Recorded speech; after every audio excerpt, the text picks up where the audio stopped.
সম্মানিত বন্ধুরা, বিনিয়োগকারী ভাই বোনেরা, আসসালামু আলাইকুম। আশা করি আপনারা সবাই ভালো আছেন। আমি আজকে 12ই মে সোমবার 2025 এই ভিডিও আলোচনা করছি এবং আমার আজকের আলোচনার শিরোনাম হচ্ছে বাজার কি এবার আগামীকাল এই ধারা বজায় রাখতে পারবে। এই শিরোনাম নিয়ে বন্ধুরা আমি আপনাদের সামনে আজকের বাজার পরিস্থিতি এবং আগামীর সম্ভাবনা বিষয়গুলো নিয়ে আলোচনা করতে চাই। তো বন্ধুরা, আলোচনার শুরুতেই আমরা আজকে দেখে নেব বাজার 364 কোটি টাকা লেনদেন হয়ে 19.28 পয়েন্ট গেইন হয়ে বাজার দিন শেষে পজিটিভ ছিল। তো বন্ধুরা, বাজার কিন্তু একটি সময় আরও বড় ধরনের পজিটিভ ছিল এবং আপনারা জানেন আমি গতকালকে ফেসবুকে এবং ইউটিউবে দুই জায়গাতেই এই বিষয় নিয়ে আজকে বাজার পজিটিভ সম্ভাবনা এটা আশা কামনা করেছিলাম। যারা আমার ফেসবুকের ফলোয়ার এবং ইউটিউব কন্টিনিউ দেখেন তারা জানেন। তো আমি আজকে ঠিক এই বাজারের বিষয়টা নিয়েই এটা কি কন্টিনিউ করতে পারবে কিনা সেই বিষয়টি আলোচনা করব। আলোচনার শুরুতে আমি আপনাদেরকে একটি বিষয় দেখাতে চাই বা জানাতে চাই যে দেখুন, আজকে কিন্তু বাজারে 188টি গেনার ছিল। বাজার আজকে 188টি গেনার এবং 159টি লুজার ছিল, 45টা অপরিবর্তিত ছিল। লেনদেন গত দিনের মতোই হয়েছে, 366 গতকাল ছিল, আজকে 364। গত দিন 366 ছিল গত দিন, দ্যাট মিন্স বৃহস্পতিবারে শেষ দিনের কথা বলা হচ্ছে, এবং আজকে 366 লেনদেন বেড়েছে। কিন্তু আজকে কিন্তু বাজার আরও ভালো অবস্থানে ছিল, আরও বড় গেনে ছিল, কিন্তু দিন শেষে ক্লোজ কম হয়েছে। দেখুন আজকে 4932 পর্যন্ত গিয়েছিল, দ্যাট মিন্স আরও 11 পয়েন্ট 30 পয়েন্ট মতো প্লাস বাজার হয়েছিল। এখন আমরা যে এই বিষয়টি আমি আপনাদেরকে আলোচনা করতে চাই, লেনদেন দেখুন 66 এগেইনস্ট 63 এবং বাজার 4802 এর সাথে মে ছিল, এখন 4921।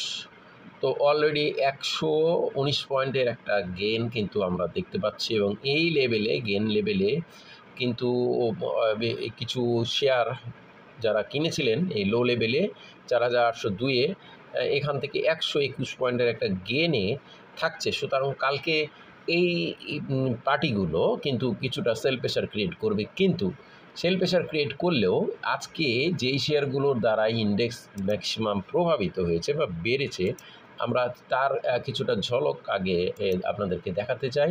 দেখুন, পজিটিভ করছে UCB, Khan brothers, Alarafah, Renata, IFIC, Exim bank, mutual trust, one bank, prime bank, Pubali bank, NRBC, first bank, bank Asia, এস bank, SIBL, far chemical, united power, trust bank, south east bank, Dhaka bank. Overall আমরা এখানে দেখছি bank সেক্টরের movement বাজারকে positive রাখতে সাহায্য করেছে এবং এর সাথে বলা বাহুল্য যে ইন্স্যুরেন্স সেক্টরের একচ্ছত্র গেনারের আধিপত্য বাজারকে আরও কিছুটা পজিটিভ রাখতে সাহায্য করেছে। এবং গেনারের দিক দিয়ে যদি দেখি তাহলে দেখুন, Beximco pharma, beacon pharma, BSC, square pharma, এর Bangladesh submarine cable, national bank, BSC, ব্যাডবিসি, Walton hi tech, Baraka power, Midland bank, Heidelberg, eastern রুবিগেন, তিতাস গ্যাস, ওরিয়েন্টু, SPCL, NRB, summit power, Navana pharma, Linde BD, GPH Ispat, Jamuna oil, ICB, EPGL,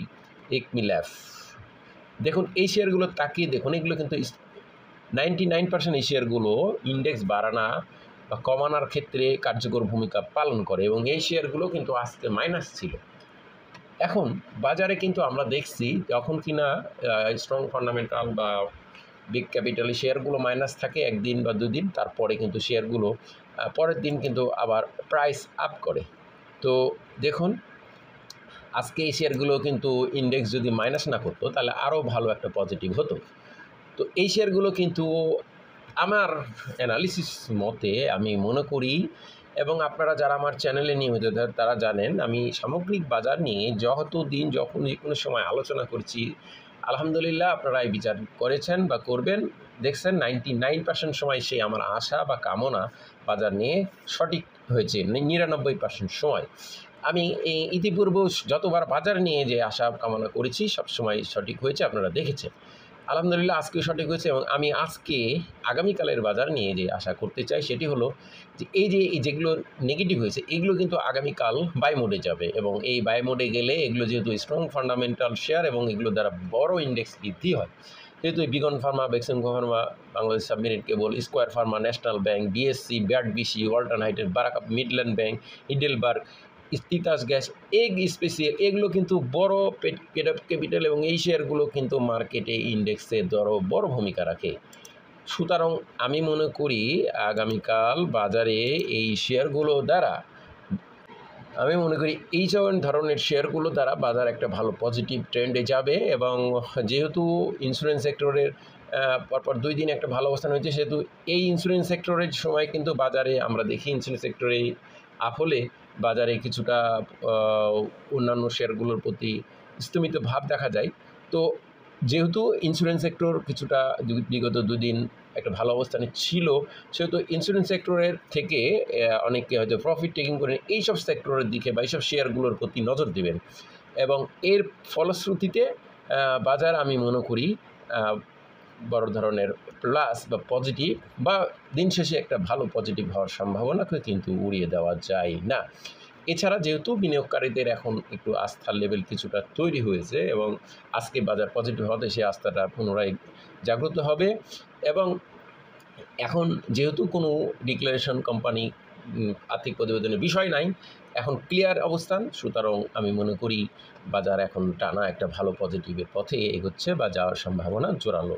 তো বন্ধুরা, আমার এই আলোচনা কাউকে বাই বা সেল করার জন্য না, শুধুমাত্র শেয়ারগুলো বা ঢাকা স্টক এক্সচেঞ্জে বাজার বর্তমান পরিস্থিতির সামনের সম্ভাবনাগুলো নিয়ে আলোচনারই অংশ হিসেবে আলোচনা। তাই এই আলোচনা থেকে কেউ বাই সেল করবেন না, নিজে জেনে বুঝে নিশ্চিত চিন্তা করবেন। আজকে এই পর্যন্ত, সবাই ভালো থাকবেন। আসসালাম।